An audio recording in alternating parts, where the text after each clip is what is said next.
दिवाली की सफाइयों में हम लोग बहुत बिज़ी हैं, फिर भी गार्डन के कुछ ना कुछ काम तो निपटाने ही हैं। नमस्कार जी, मैं मंजू। तो आज मैं बताऊंगी कि गार्डन के बहुत सारे खूबसूरत फूल जो इस सीज़न में हमने ग्रो किए हैं, और आज जो मैं क्या ग्रो करने वाली हूँ, तो उन्हें अगर आप छोटे छोटे पॉट में भी ग्रो करें तो बहुत ही खूबसूरती से निखर के उनके फूल आते हैं। छोटी छोटी बोतल में भी ग्रो हो जाते हैं, और सिर्फ गार्डन की शोभा ही नहीं बढ़ाते हैं, वो हमारे खाने में भी इस्तेमाल होते हैं। तो आप पूरे साल भर के लिए उन्हें स्टोर कर सकते हैं, और उन्हीं स्टोर किए गए फ्लावर्स में से फिर आप सीज़न आने पे अक्टूबर में उन्हें ग्रो कर सकते हैं। तो आप जो ये अडेनियम के फ्लावर्स मेरे देख रहे हैं, इसकी बात मैं नहीं कर रही हूँ। तो चलिए मैं बताती हूँ मैं किस चीज़ की बात अभी कर रही हूँ, कौन से सीड जो मैं आज ग्रो करने वाली हूँ। तो एक नज़र इन बीच मॉर्निंग ग्लोरी पे भी डाल लीजिए, जो 2 महीने के बाद ही फूल आना खिलना शुरू हो गए थे। जो मैंने पत्तों से पौधे तैयार किए तो इतने सारे फूल आते हैं, सच में बड़ा ही कमाल की ये जो है वाइन है। तो इसे ज़रूर गार्डन में अपने लगाएं। ये देखिए कितने ब्यूटीफुल फ्लावर्स हैं इसके, हर रोज़ ही खिल रहे हैं, हर रोज़ ही इतनी ढेर सारी कलियाँ साथ में बनती जाती हैं और खिलते जाते हैं।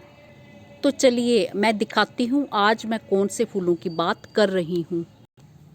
तो आज जो मैं बात कर रही हूँ ये जर्मन कैमोमाइल की। तो इसे 100% चाय के तौर पे पिया जाता है। ये देखिए, ये छोटे छोटे फूल होते हैं इसके। तो कई लोग जो ये वाले सीड हैं, ये बस ऐसे ऐसे कर लो, बड़ी अच्छी खुशबू होती है इनकी। ये सीड हैं, ये हल्के जैसे, ये इस तरह से सीड हैं। और एक सीड और हैं, ये मेरे हस्बैंड कहीं टूर पे गए थे तो वहाँ कहीं किसी ने चुन के दिए होंगे, तो उनको भूल गया। तो अभी दिवाली की साफ सफाइयाँ हो रही हैं, तो उनके बैग में से ये निकले, तो वो कह रहे मुझे याद नहीं है, तो मैं ये अलग गमले में डाल दूँगी। अब देखूँगी कौन से पौधे निकलते हैं। बहुत सारे सीड्स एक तरह के होते हैं, इसलिए कहना मुश्किल है कि ये किस चीज़ के सीड हैं। तो मैं ये डाल दूँगी, बस ये करूँगी। तो पहले हमने ये इनको हल्के हाथों से ऐसे कर लेना, ताकि सीड डैमेज ना हो, ऐसे भुरभुरे जैसे। तो छोटी छोटी बोतल में भी ग्रो हो जाते हैं। और कई लोग जो हैं एनुअल क्रिसैंथेमम को जो जर्मन कैमोमाइल कह लेते हैं, तो वो नहीं होते हैं। मुझे नहीं पता कि उनको चाय के तौर पे पिया जाता है कि नहीं पिया जाता, पर इन्हें 100% पिया जाता है, और इनकी खेती भी की जाती है।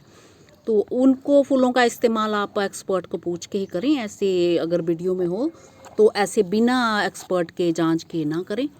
तो ये कैमोमाइल के तो कैसे लगाने हैं, छोटे छोटे पोट मैंने ये ले रखे हुए हैं, और कुछ कुछ दिनों बाद मैंने ग्रो करती जाऊंगी, ताकि लंबे टाइम तक मेरे गार्डन में ये बने रहें। तो ये 5 इंची का पोट मैंने 2 अभी मिट्टी बनाई है, पुरानी मिट्टी निकाल के इसी में डाल दी है। और एक छोटा सा पोट 4 इंची का। तो 5 इंची के पोट में मैंने खूब सारे सीड डाल दूंगी, फिर बाद में ट्रांसप्लांट कर दूंगी। और एक छोटी सी बास्केट जो 5-10 रुपए की होती है ना, हमेशा उसमें ग्रो करती हूँ। तो पहले हम इन्हें अच्छे से पानी डाल के, ड्रेनेज सिस्टम मैंने चेक कर लिया है, और अच्छे से पानी डाल के बुरबुरी मिट्टी कर ली है। कोई खाद वाद नहीं डाली, वही पुरानी मिट्टी निकाल के। तो बाद में लिक्विड फर्टिलाइज़र किचन के दे देंगे। तो पहले इनमें पानी डाल देते हैं, ताकि पानी नीचे निकल आए। तो इतना हो जाए पानी के नीचे निकल आए। तो इस तरह से ये देखिए, ये छोटू छोटू एक 4 इंची का पोट है, 2 ये हैं। मैंने तीनों गमलों में इतना पानी दे दिया कि पानी ये देखो नीचे फर्श पे दिख रहा है। तो अब जिसमें कैमोमाइल लगाने वाली हूँ, तो मिट्टी को ऐसे कर लूँगी थोड़ा इस तरह से, ये उबड़ खाबड़ जैसी मिट्टी हो जाए। पानी दिया है ना ऐसे, ताकि सीड जो हल्के बिल्कुल हवा से उड़ जाते हैं, तो इसमें डालें तो इसमें फंस जाएं, उड़े नहीं। तो इस तरह से ये करने हैं, ये मिट्टी कर लेनी है। और दूसरे गमले की भी जो मोटे सीड हैं, जो मैं कह रही मेरे हस्बैंड लाए, उनको नहीं पता किस चीज़ के, उनको ये भी नहीं याद है कि खैर उड़ीसा में गया था शायद, वहाँ पे तो उनके टूर कहीं ना कहीं लगते रहते हैं, तो इसलिए उन्हें याद नहीं रहता कौन से बैग में क्या कौन से सीड पड़े हैं। तो ये इस तरह से ये स्प्रिंकल कर देने हैं, ये खूब सारे कर देने हैं। इन्हें ट्रांसप्लांट भी कर सकते हैं आप आराम से, तो हफ्ते के अंदर ये ग्रो हो जाते हैं, हरियाली जैसी दिखनी शुरू हो जाएगी ऐसे। तो इसमें जो इस छोटू से 5 इंची गमले में आप 4 या 5 पौधे भी रख सकते हैं, आराम से बुक्के की तरह खिलते हैं ये ऐसे। बस चींटियों का ध्यान रखना है, चींटियाँ जो है बड़ी वो कर रही हैं, ये प्रॉब्लम कर रही हैं, वो सीड चुन के जो ले जाती हैं। ये तो इतने खुशबू वाले हैं, तो इस पे भी ऐसे स्प्रिंकल कर दिए हैं मैंने।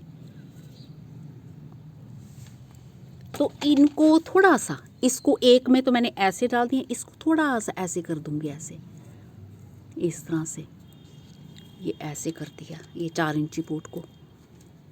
तो अभी मैं ग्रो करती रहूँगी, जैसे 1 हफ्ते के बाद 2 हफ्ते के बाद इस तरह से कुछ कुछ उसमें डालते रहो सीड आप। और फिर जैसे जो पहले लगे होंगे वो पहले फूल खिलना शुरू हो जाएंगे और उनकी ख़त्म भी पहले होंगे, और जो बाद में ग्रो किए होंगे वो बाद तक फिर फ्रेश पौधे रहेंगे। तो इस कारण फिर गार्डन में लंबे टाइम तक जो गर्मियों से पहले तक जो इसके फूल आपके गार्डन में बने रहेंगे और कई गमलों में।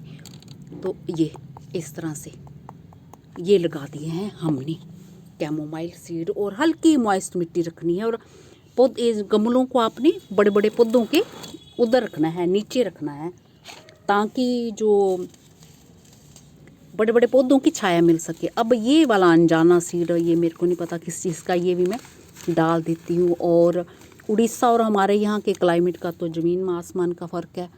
तो अब पता नहीं ये लगते भी हैं उगते भी हैं कि क्या क्या नहीं, हो सकता मेरे गार्डन में पहले से भी हों इसके पौधे निकलने भी, पता मैं लगा सकती हूँ कि अब किस चीज़ के हैं। तो इसको तो हम ऐसे मिला देंगे एक, क्योंकि ये थोड़े से मोटे सीड है ना, हार्ड हैं थोड़े, तो वो तो हल्के जैसे हैं, तो ये ऐसे कर देंगे।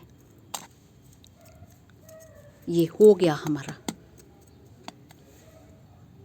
तो कल मैं जो थोड़े सीड इस टोकरी में भी लगाऊंगी। तो अभी जो पानी के कारण जो हमारे घर की जो बोरिंग है, तो उसमें साल्ट जो है बहुत ज़्यादा है, तो उनसे ड्रेनेज होल जो हैं बंद भी हो जाते हैं। तो इसको टोकरी को भी ड्रेनेज होल इसके फिर से मैं साफ़ करूँगी, फिर मिट्टी थोड़ी और डाल के ऊपर से डाल के फिर उसमें ये कैमोमाइल के मैं लगाऊंगी। तो इसमें बुक्के की तरह लगते हैं, तो मेरे गार्डन में देखे होंगे आपने लगे हुए।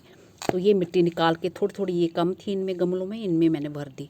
कुछ मिट्टी इन गमलों की थी और कुछ नीचे जो है सूखी लकड़ी वगैरह ये सब डाल दिया, ताकि ड्रेनेज सिस्टम ठीक रहे और खाद भी बनती रहे।